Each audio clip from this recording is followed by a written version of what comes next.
বাবার পরিচয় নিয়ে প্রশ্ন, ৩ বছর পর ছেলেকে নিয়ে প্রকাশ্যে নুসরাত।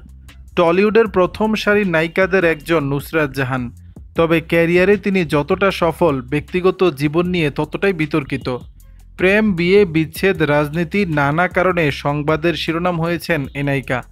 অভিনেতা ইয়াশকে বিয়ের পর ২০২১ সালে প্রথম সন্তানের মা হন নুসরাত। সে সময় ছেলের জন্ম, পিতৃপরিচয় নিয়ে কম কটাক্ষ শুনতে হয়নি তাকে, যে কারণে ক্যামেরার সামনে ছেলের মুখ না দেখানোর সিদ্ধান্ত নেন এই তারকা। ছেলে ঈশানকে সব রকম প্রচারের আলো থেকে দূরে রেখেছিলেন নুসরাত ইয়াশ।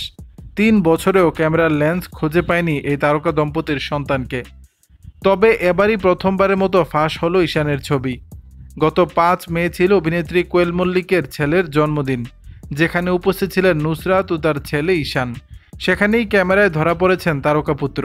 ছবি দেখে বোঝাই যাচ্ছে পুরো পার্টিতে তিনি মজে ছিলেন খেলার মোডে। সামাজিক মাধ্যমে নুসরাত পুত্রের ছবিগুলো ছড়িয়ে পড়েছে, যেগুলো দেখে নেটিজেনরা তাদের প্রতিক্রিয়া জানিয়েছে। কেউ বলছে পুরো কিউটে ডিব্বা, কারো মন্তব্য বাবা ইয়াসের মতোই দেখতে হয়েছে ঈশান। প্রসঙ্গত, করোনা লকডাউন চলাকালীন ২০২১ সালে প্রকাশ্যে আসে নুসরাত অন্তঃসত্ত্বা। সেই সময় পিতৃ পরিচয় নিয়ে ওঠে প্রশ্ন, কারণ তখনও স্বামী নিখিল জৈনের সঙ্গে বিচ্ছেদ হয়নি নুসরাতের। এরপরই তার বাবার পরিচয় নিয়ে প্রশ্ন তোলেন নেটিজেনরা।